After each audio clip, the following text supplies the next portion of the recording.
तो टॉपिक देखकर बड़ा अजीब लग रहा हो आपको कि ऐसा कैसे हो सकता है, या कई सारे लोग होंगे जिन्हें लग रहा होगा कि यार ये तो गलत बात है, ऐसा मुमकिन ही नहीं, ऐसा कैसे हो सकता है। लेकिन ये बात मैं आपको प्रूव कर दूंगा अपने एग्जाम्पल से, अपने लॉजिक से और कुछ चीज़ों से कि ये सच हो सकती है। जो टॉपिक आज का है वो बात 100% सच हो सकती है। क्योंकि देखिए, हम स्कूल जाते हैं, हम कॉलेजेस जाते हैं, हम इतनी सारी स्टडी करते हैं, अधिकांश लोग हैं जिन्हें आज भी ये पता नहीं कि नेटवर्थ क्या होती। आज भी अधिकांश लोग नहीं जाते कि किस तरह से वेल्थ बिल्ड की जाती है, क्योंकि हमें ये बताया नहीं जाता, हमें सिखाया नहीं जाता। जैसे कि मैं एक मिडिल क्लास फैमिली से बिलोंग करता हूँ, तो हमें कभी इस तरह की बातें हमारे घर में होती नहीं थी, तो हम कहाँ से सीखेंगे। हम जिन स्कूल से पढ़े, जिन कॉलेजेस से पढ़े, जहाँ से हमने स्टडी करी, तो वहाँ भी हमें इस तरीके की बातें नहीं सिखाई गई, तो कहीं ना कहीं इनके बारे में पता ही नहीं होता। और इससे पहले मैंने आपको असेट्स और लायबिलिटी करके एक टॉपिक पर डिस्कस करा था, जिसमें मैंने आपको बड़ा डीप इस चीज़ को समझाया था कि एक्चुअल में नेटवर्थ होती क्या है।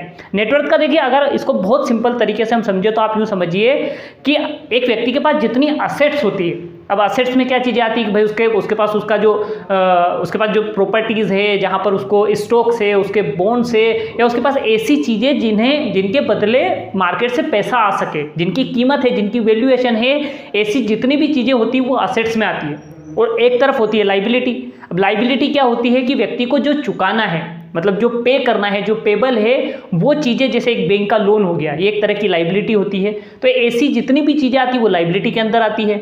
अब एक तरफ व्यक्ति की असेट्स होती है, दूसरी तरफ व्यक्ति की लायबिलिटी होती है।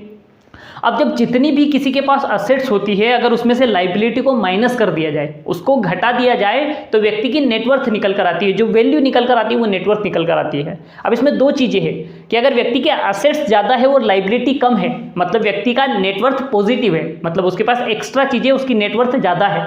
और अगर कुछ सिचुएशन में ये होता है कि व्यक्ति के असेट्स कम है और लायबिलिटी ज़्यादा है, तो इसका क्या मतलब निकालेंगे? मतलब ये कि व्यक्ति की नेटवर्थ माइनस में है, मतलब उसको और अपनी असेट्स सारी बेचने के बाद भी उसके ऊपर कर्ज रह जाएगा, उसको और पैसा चुकाना होगा, तो ये माइनस वाली नेटवर्थ हो गई। तो ये दो तरीके की चीज़ें होती है। अब मैंने जो टॉपिक पे बात करी थी, क्योंकि देखिए अभी क्या होता है मालूम, अभी की जनरेशन या तो दिखावे पे आ जाती है कि यार किसी के पास देखती कि यार कितनी बड़ी गाड़ी से चलता है, या कितना बड़े घर में रहता है, या कितनी अच्छी लाइफ स्टाइल है, तो कई बार हम लोग इस दिखावे में इंप्रेशन में आ जाते हैं और हमें लगता है कि अरे यार क्या क्या ठीक है। और कई बार ऐसे में लोग गलत डिसीजंस लेते हैं, गलत तरफ चले जाते हैं, और इसी कारण मार्केट में इतने सारे फ्रॉड्स होते हैं, इसी कारण मार्केट में इतनी सारी चीज़ें होती है, इसी कारण लोग गलत प्रोफेशन चुन लेते हैं, या उस तरीके की चीज़ें भी चल जाती है जो नहीं चलना चाहिए। इन सब के पीछे यही कारण होता है कि हम एक्चुअल चीज़ें समझने की बजाय दिखावे में आ जाते हैं, या जो चीज़ हमें दिख रही होती है हम उसके भ्रम में आकर कई बार गलत डिसीजंस ले लेते हैं। मैं आपको बताता हूँ कि क्या होता है। जैसे फॉर एग्जाम्पल एक बात समझिए कि किसी व्यक्ति के पास BMW है ना, 70-80 लाख की गाड़ी मान लो उसके पास है, उसके पास एक घर भी है 1 करोड़ का है जिसमें वो व्यक्ति रहता है। अब आपको तो लगेगा कि यार व्यक्ति अमीर होगा, व्यक्ति धनी होगा, व्यक्ति पैसे वाला होगा, लेकिन दूसरी सिचुएशन है वो आपको नहीं पता, क्योंकि आपको घर और गाड़ी दिख रही है लेकिन आपको उसका कर्ज नहीं दिख रहा है। भाई उसने अपने घर के ऊपर जो कर्ज ले रखा है, अपनी गाड़ी के ऊपर जो कर्ज ले रखा है, उसने अपने बिजनेस के लिए जो कर्ज लेके रखा हुआ है, और ऐसी कई सारी लायबिलिटी मार्केट की उसके ऊपर है। भाई उसके घर और गाड़ी की वैल्यूएशन मान लो 1.5 करोड़ रुपए हो रही है, लेकिन उसको मार्केट के अंदर 2 करोड़ रुपए चुकाना है। तो व्यक्ति मार्केट के जो 2 करोड़ उसे देना है, अगर वो अपनी गाड़ी और अपना घर बेच दे और उसकी कुछ असेट्स बेच दे, उसके बावजूद भी उसके ऊपर 50 लाख रुपए का जो कर्ज बचेगा, जो उसकी लायबिलिटी बचेगी, क्योंकि उसकी नेटवर्थ माइनस में है ना, वो 50 लाख रुपए से घाटे में है। उसकी सारी असेट्स जाने के बाद भी उसको 50 लाख रुपए का कर्ज बच जाएगा। अब सोच कर देखिए आपको क्या लगता है, वो जो BMW में बैठा व्यक्ति वो गरीब है या अमीर है? वो व्यक्ति गरीब है। वो हो सकता है आपसे भी ज़्यादा गरीब हो, क्योंकि अगर हो सकता है आपके ऊपर 1 रुपए का भी कर्ज ना हो, 1 रुपए की भी लायबिलिटी नहीं हो, और आपके पास कुछ असेट्स हो, तो अभी हाल फिलहाल में प्रेजेंट डेट में आप उस आदमी से अमीर हुए। क्यों? क्योंकि उसकी असेट्स कम है, लायबिलिटी ज़्यादा है, और आपकी लायबिलिटी कम है और असेट्स ज़्यादा है। बस इतना सही गणित है। यहाँ पर किसके पास कितना है उससे फर्क नहीं पड़ता। इसका लॉजिक ये है कि आपके पास असेट्स ज़्यादा होनी चाहिए और लायबिलिटी कम होना चाहिए, तो आपकी नेटवर्थ बढ़ेगी, आप प्लस में जाएंगे, आप वेल्दी इंसान हो जाएंगे। और यही हमें नहीं सिखाया जाता, यही हमें नहीं समझाया जाता, यही हमें नहीं बताया जाता है, और इसी के कारण हम अपनी नेटवर्थ बिल्ड नहीं कर पाते। कई बार लोग लायबिलिटी खरीदने को असेट समझ लेते हैं, है ना। ये भी कई सारा एक मिथ है और कई सारी चीज़ें इसके अंदर आती है। इस पर मैं कभी डीप चर्चा करूंगा तो आपको बताऊंगा कि एक्चुअल में असेट्स क्या होती है और एक्चुअल में लायबिलिटी क्या होती है ना। आगे हम इसको कभी समझेंगे। अभी हम वेल्थ के बारे में, नेटवर्थ कैलकुलेशन समझ रहे हैं, तो हम इसी टॉपिक को डिस्कस करते हैं।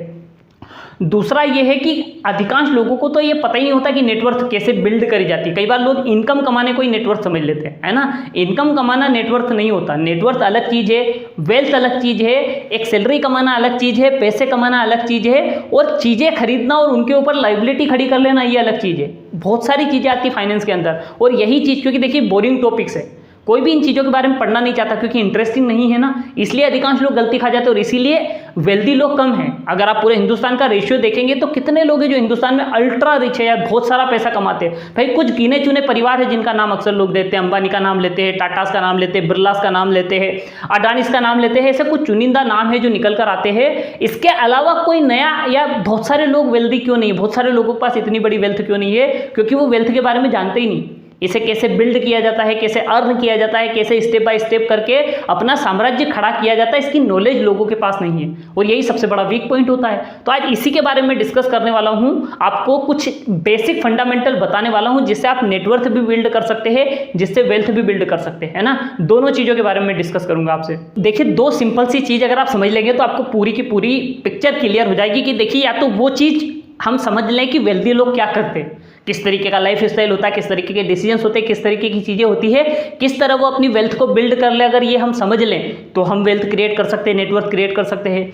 या फिर जो लोग वेल्थ क्रिएट नहीं कर पाए या जिन लोगों के पास नेटवर्थ नहीं है, अच्छी वेल्थ नहीं है, अगर हम ये समझ लें कि उनने कौन सी गलतियाँ करी या कौन सी चीज़ें करी, तो अगर हम वो नहीं करेंगे तो हम उससे बच जाएंगे। अब दोनों चीज़ें हैं। मैं आपको एक काम करता हूँ, यहाँ रेफरेंस के लिए आपको स्टीव जे थॉमसन की कुछ बातें हैं जो उन्होंने कही थी, बड़ी कमाल की थी, है ना। उन्होंने कई सारे लाखों वेल्दी लोगों के ऊपर रिसर्च करके कुछ बातें निकाली थी। तो वेल्दी लोग किस तरीके की चीज़ें करते हैं उसके ऊपर उन्होंने बड़ा डिस्कशन किया है। उसके कुछ चीज़ें हैं मैं आपके साथ शेयर करता हूँ, शायद आपको गेट इट हो जाएगा कि वेल्दी लोग क्या करते हैं। सबसे पहली चीज़, जो लोग वेल्थ क्रिएट करते हैं, जो लोग नेटवर्थ क्रिएट करते हैं, जो लोग बड़ी वेल्थ बिल्ड करते हैं, वो गैर जरूरी चीज़ों के ऊपर खर्च करना पसंद नहीं करते। मतलब वो चीज़ें खरीदते हैं जिनकी आवश्यकता है, वो चीज़ें कभी नहीं खरीदते जिनकी आवश्यकता नहीं है। और यहाँ पर मैं वॉरेन बफेट की एक बात से भी समर्थन करता हूँ कि उन्होंने भी हमेशा ये बात कहा है कि अगर आप वो चीज़ें खरीदने में पैसा खर्च करेंगे जिनकी आपको ज़रूरत नहीं है, तो कल आपको वो चीज़ें भी बेचना पड़ जाएगी जो आपके लिए ज़रूरी है ना।